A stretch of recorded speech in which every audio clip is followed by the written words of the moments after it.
Welcome to the Royal Station Hotel in Newcastle. This is my first visit to this incredible city, and it's been the venue for a groundbreaking, really important event, not only for Newcastle, but for our country here in the United Kingdom of Great Britain and Northern Ireland. In this video, I'm going to share some of that. I'll tell you a little bit about Newcastle and show why we can all have great hope for our future.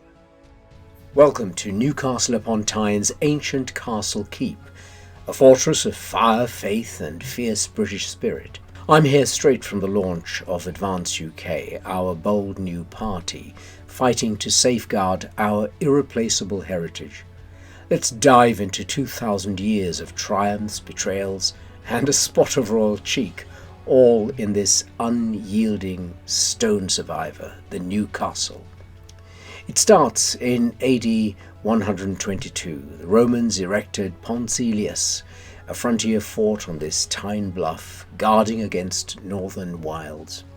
By 1080, William the Conqueror's son Robert builds a wooden motte and bailey. Henry II's stone keep rises in 1167, a medieval monster defying invaders.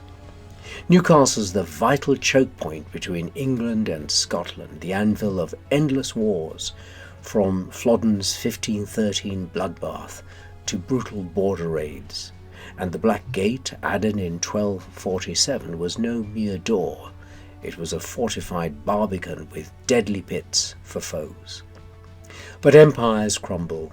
By the 1600s, the castle was in ruins. The Black Gate became a grim 1800s slum for 60 desperate souls.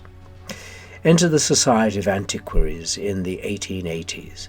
They revived it as a museum, saving the keep from demolition, for today's public to delight and to walk back in history. But we can descend into Heron's pit. This was Sheriff William Heron's 13th century dungeon. A 20-foot abyss for ransoming rivals in squalor and royal indignity. Well, behold the king's velvet commode, flanked by a stool for the groom of the stool, as they called him, that elite privy aide who wiped thrones and whispered secrets. Yet light pierces the dark. The Norman chapel, built around 1120 in the very core of the keep, with its Romanesque arches. Christianity is, after all, the bedrock of Britain. From these walls to our laws and to mercy, the Bible shaped us. We can't swap that distinct culture for multiculturalism's blur. If we lose our Christian roots, Britain's unique voice fades forever. In the English Civil War, Newcastle backed Charles I fiercely, fortifying against Scots in 1640, and Newcastle's coal fueled the royal cause. But the defeat at Newburn Ford sealed his fate by 1649. That was the cost of loyalty. It was severe, but it did show England's independent streak, and I believe we are seeing that once again. And what about social reform? Bull-baiting and cockfighting crammed our streets. Savage sports in pits and taverns. Christian firebrands like William Wilberforce changed that. His 1824 RSPCA, the Royal Society for the Prevention of Cruelty to Animals, being birthed at that time, banned these sports by 1835. And this echoed his slave trade crusade. Newcastle's tale was also one of compassion. That's pure British heritage. So as the Tyne gleams, this keep stands tall.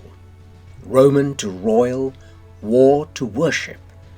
Advance UK launches here in Newcastle to reclaim that legacy, rooted in Christ, and it is unyieldingly ours here in Britain.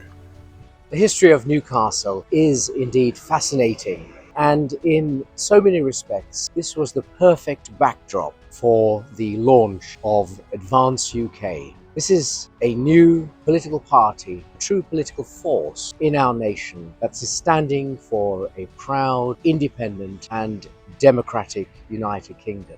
and seeks to represent the voice, aspirations of the people of Great Britain and Northern Ireland in a manner that encourages our growth and our prosperity. Advance UK is standing for nation, for freedom, for democracy, and for equality under the law. Now, there may be criticisms that arise from all quarters about this new party, but I think the question really for all of us here in Britain, all British citizens, to examine is, what do we want in our future? Do we want to preserve the Britain that so many of us know and love, the freedoms that we cherish? And these, after all, are the freedoms that give people who disagree the opportunity to do so.